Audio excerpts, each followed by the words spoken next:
On August 7th, 2019, history was made in Minecraft speedrunning. A player named Lide broke an almost 3-year world record in the any % glitchless random seed category with a time of 25 minutes and 36 seconds, a full 1 minute and 12 second improvement over the previous world record.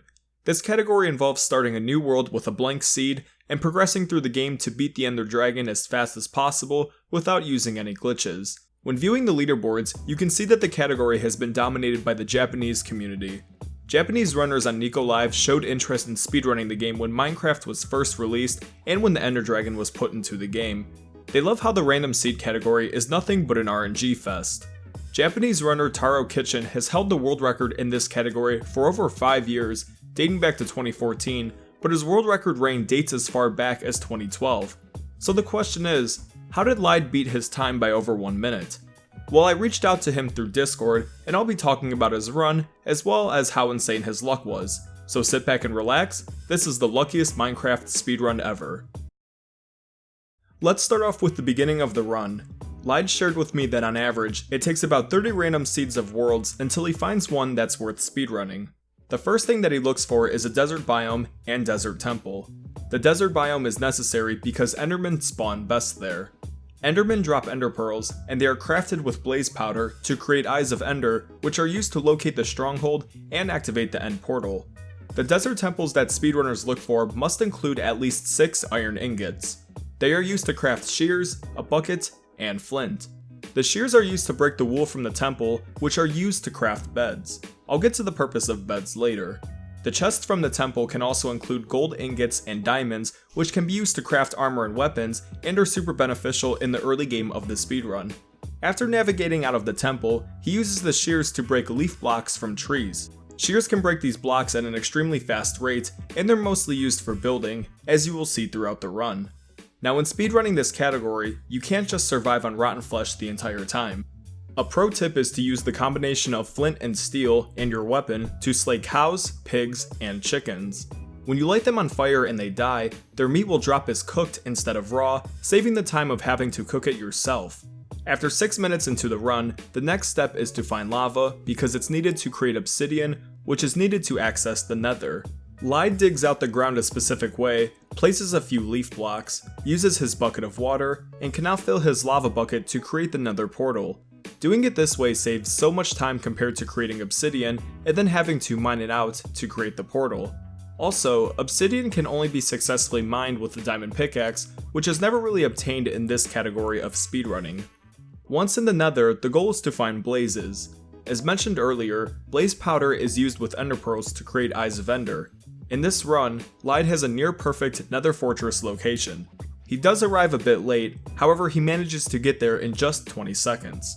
He proceeds to build netherrack around him to shield himself from everything in order to manage his inventory for a little bit and replenish his health. This is efficient in the fact that he's forced to wait for additional blazes to spawn. He builds a furnace and crafting table and begins to cook the rest of his food from earlier. He crafts additional armor, specifically a leather helmet and leggings. He uses the remainder of his gravel with a diamond shovel in an effort to obtain flint. When you break gravel, there is a 10% chance that it turns into flint, so he repeats the process until he has a desirable amount. Flint, sticks, and feathers are used to create arrows, which will be needed against the Ender Dragon. He does not craft that many though, since there was a lack of chickens earlier in the run, and the chickens dropped feathers. He then crafts all of the beds he will need for later. He leaves the nether with 5 blaze rods, which will be used to create 10 blaze powder. The safer approach to this speedrun is to obtain 6 or 7 of them to create additional blaze powder, however Lide was banking on a 2-eyed portal. The way the end portal works is that there are 12 frame blocks. Each individual frame block has a 10% chance of containing an Eye of Ender. There is roughly a 23% chance that the portal contains exactly 2 Eyes of Ender, or almost a 1 in 4 chance.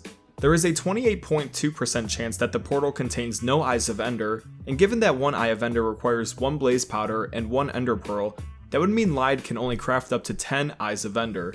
Given this, if the portal contains no Eyes of Ender, the run would be dead, since there are 12 frame blocks, and he would only have 10 eyes. Also, when using Eyes of Ender, there is a 20% chance that it shatters after being used. The way it works is that once used, it can become a collectible again after it travels in the air for a few seconds. As nighttime approaches, the Enderman hunt begins. The strategy for fighting them is to dig out one block from the ground and place the leaf blocks in a way that the Enderman cannot reach you. They'll simply run into the leaves as you attack them. As you might have expected, the Enderman provided extreme luck. Endermen spawn at a much lesser percent rate than other mobs, however Lide found 13 of them in 15 minutes, which is almost unheard of. To add to this, 10 out of 13 of them dropped ender pearls. Upon killing the last Enderman, he begins to kill skeletons for arrows. Like I mentioned previously, this is because there was a lack of chickens, and since he was not able to craft a decent amount of arrows, he had to manually grind them. Once he receives a decent amount of them, he proceeds to use the Eyes of Ender to locate the stronghold. He uses one Eye of Ender, and unfortunately, it shatters. He's left with 9 of them, and the chances of a 3-eyed portal is 8.52%. On his second attempt, he luckily happens to be right above it. He digs all the way down only to realize that he did not pick up the eye. This mistake costs him some time, but he retrieves it and finally activates the portal. He sets up his inventory in hotbar and is ready to fight the Ender Dragon. Right off the bat, he almost dies. Twice.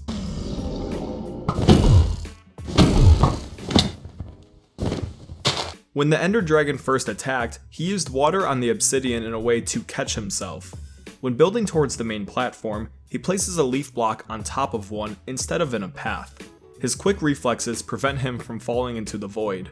He finally arrives on the main platform, and now the objective is to destroy the end crystals on the tops of pillars.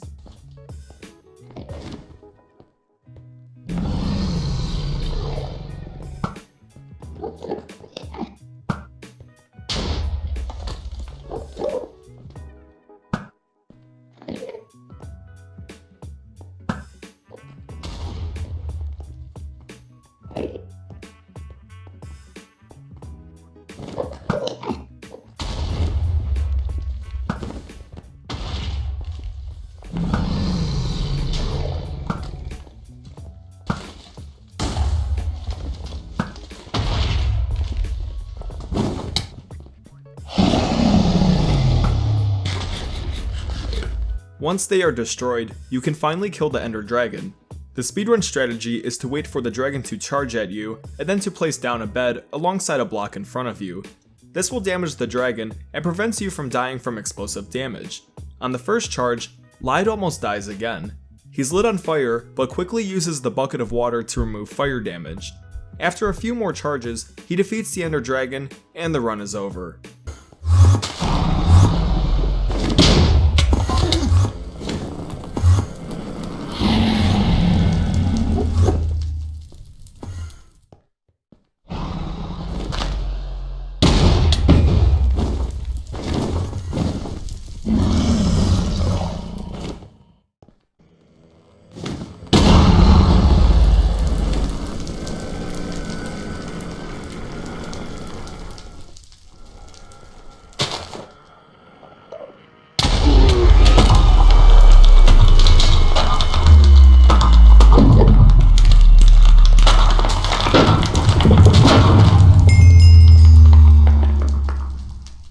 This is the first 25-minute time in this category's history.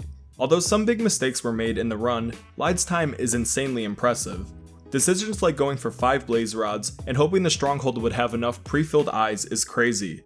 In general, his run had average luck. However, things such as Enderman frequency and their drops, and finding an almost perfect Nether Fortress location is hardly seen at all in other any % random seed glitchless speedruns. Like I mentioned earlier, he banked on a 2-eyed portal, and since one of his Eyes of Ender shattered, he banked on a 3-eyed portal instead of getting an additional blaze rod and more ender pearls. Given that the previous world record stood for 3 years, this speedrun is going to be incredibly difficult to beat. The biggest time improvement in this run would be a faster entry into the end. He lost 2 minutes on this alone. But to be able to top this run, you will need to share the same amount of luck that he had, if not better. However, this run seems one of a kind.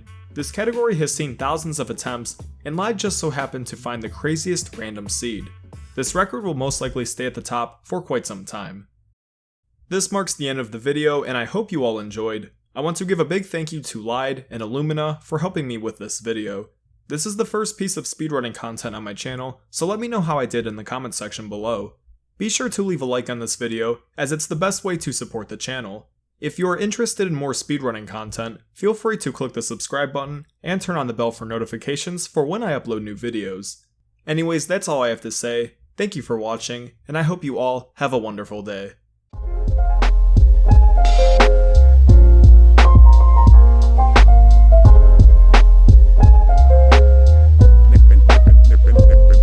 Sick and tired, ugly fake folks need to retire. They got your gas, take a match and smack fire out your maggot ass. Have it represent for the QBC.